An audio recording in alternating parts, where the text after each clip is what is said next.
For this word problem, we were told that it was supposed to be perimeter of a rectangle is 52 feet, and the length is 4 less than double the width. With this information, I want to solve for the length and width of this rectangle. So just kind of like draw this picture out here.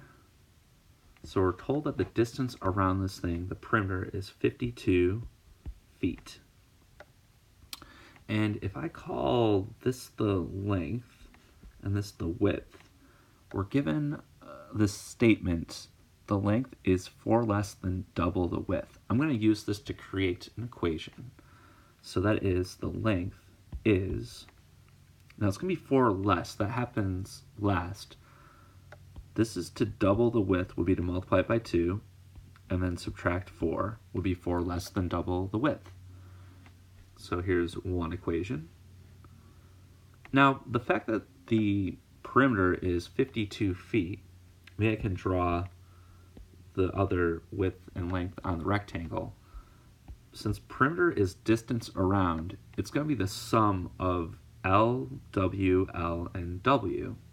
So that is, we just add this, this, this, and this piece together.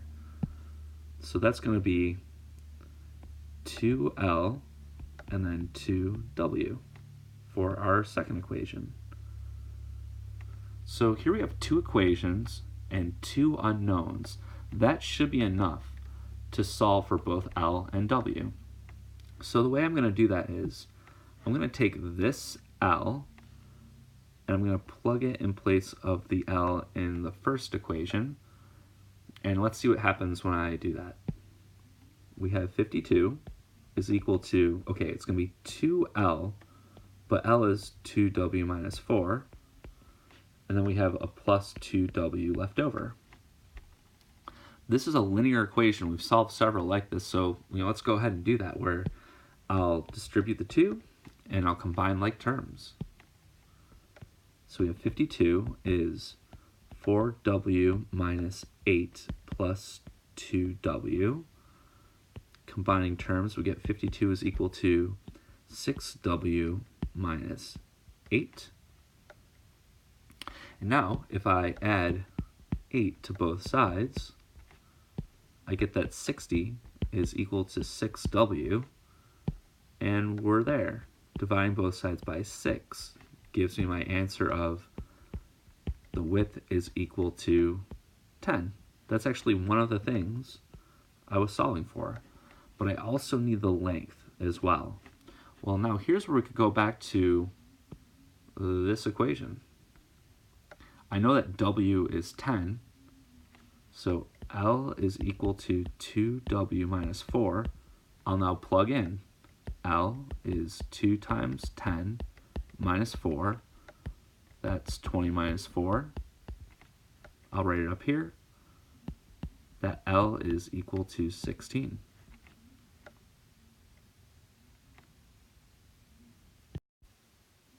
For the next 2 examples, they're going to be variations of a mixture problem. The idea here is like you have some substance. In this case, we have NaOH, so this thing here, and that's sodium hydroxide. It's a strong base. It's used in a lot of laboratory experiments. Now, we have, I'll kind of write this off to the side, we have 10 ounces of something that is 5% NaOH. And then we have something that is 30 ounces of 30% NaOH. If we pour these 2 mixtures together, we're going to have 40 ounces of liquid. But what's the concentration of NaOH going to be in that mixture? Well, I don't know what that is, but it's got to be something in between 5% and 30%. And I'd like to be able to solve for it. There are a lot of ways to set this up. I think my favorite way to do it is I'm going to create an equation. On one side, it's going to be what I get when I actually pour the 2 solutions together, and the other side is going to be what I want to end up with. So to actually get an equation, I need to define a variable. So I'll call it x, and that's going to be the percent of NaOH in the final solution.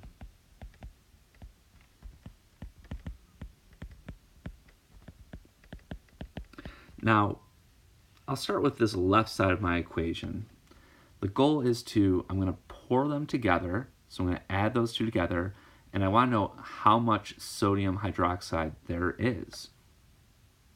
So if we go back up to this part here, so 10 ounces is something that's 5%.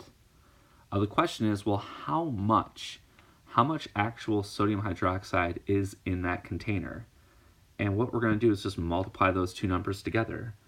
I'm going to change 5% to 0.05, and I'm going to multiply it to 10. Whatever that number is, that's going to be the number of ounces of NaOH in that container. And if I'm mixing in the second container, that means it's going to add, it's going to be 30% of something that is 30 ounces. And I'm done. Like, this is what I get when I pour these two solutions together. This is the total amount of sodium hydroxide that will be in that container. Notice that it's always the percent times the amount. It's the percent times the amount. So now on my right side of the equation, what I want to end up with is, well, it's going to be just one solution, and I'm going to multiply it by some percent. I'm going to have to use my variable on this side. I'm going to write this as x times 10 plus 30. Notice that it has the same form where it's the percent. I mean, I don't know what it is. I'm just placing it here, but it's the percent times the amount of liquid that we have. So if we just take a moment to think about this equation, on the left side, all of this is what you get when you mix it together. So this is when we mix it. And on the right side is going to be the final result of mixing these two things together. So by setting them up in an equation, it's going to allow us to solve for x. So let's see, if I want to solve this for x, it is just a linear equation. I'm going to start simplifying both sides. So let's see, first, 0.05 times 10 is 0.5. And then let's see, 30 times 0.3 is going to be 9. And that is equal to, here I'll distribute my x. So I get 10x plus 30x. And the goal here is just to solve for x. On the left, I have 9.5. And on the right, I have 40x. So to get my final answer, I just have to divide both sides by 40. And I'm done. The answer is x is whatever I get when I divide 40 into 9.5. So I'm going to use a calculator for that. Okay, and I get 0.2375. If I convert that to a percent by moving the decimal 2 places, that's 23.75%. That makes sense. Going back up here, 23.75% is between 5 and 30. Notice that it's closer to 30%. That also makes sense. I mean, there was a lot more of the 30% than there was the 5%. I wasn't expecting it to be like halfway in between, and that's why it is closer to the 30%. And so this is my final answer. And anything else about this question would be, all the equations will generally be the same. Like, it's always going to be on one side what you're mixing, and on the other is going to be what you want to end up with.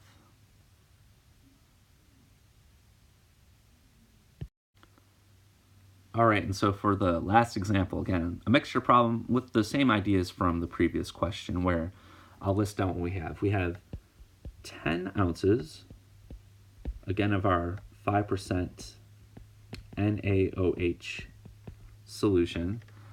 But here now we have something different going on in the problem. Let's say for some experiment, you need to have something that is 60% NaOH. So that's like what you need.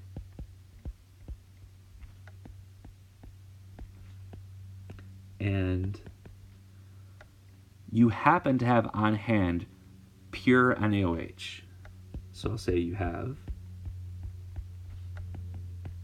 pure NaOH. Now, it's not written, but what does that mean? That means 100% NaOH. If we were to pour pure sodium hydroxide into the original solution, it's going to increase the percent. And we want to pour in enough so it perfectly makes it go up to 60%. The question is, how much of the pure stuff do you have to pour in to actually get something that is 60% NaOH?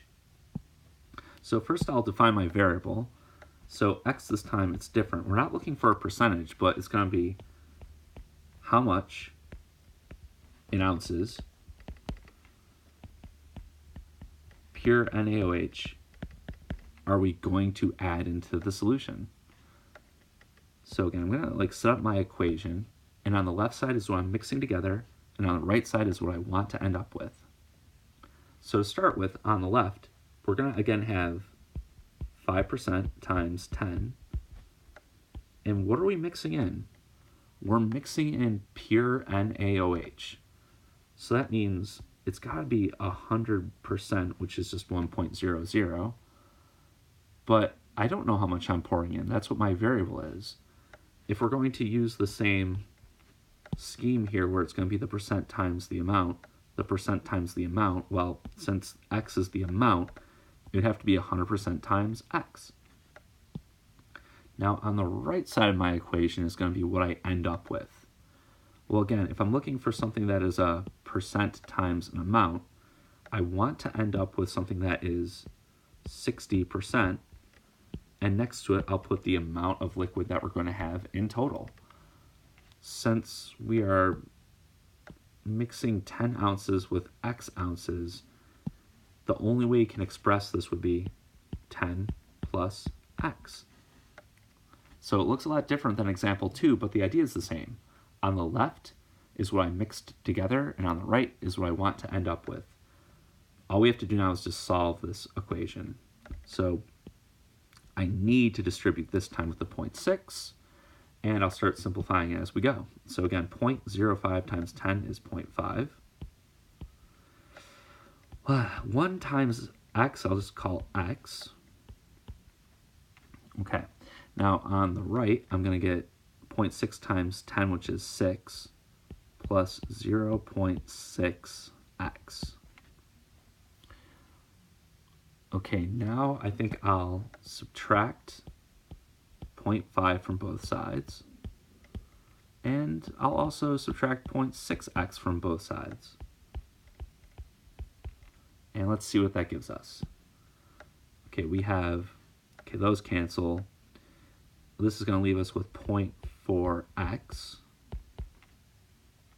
On the right, those cancel, and I'm left with 5.5.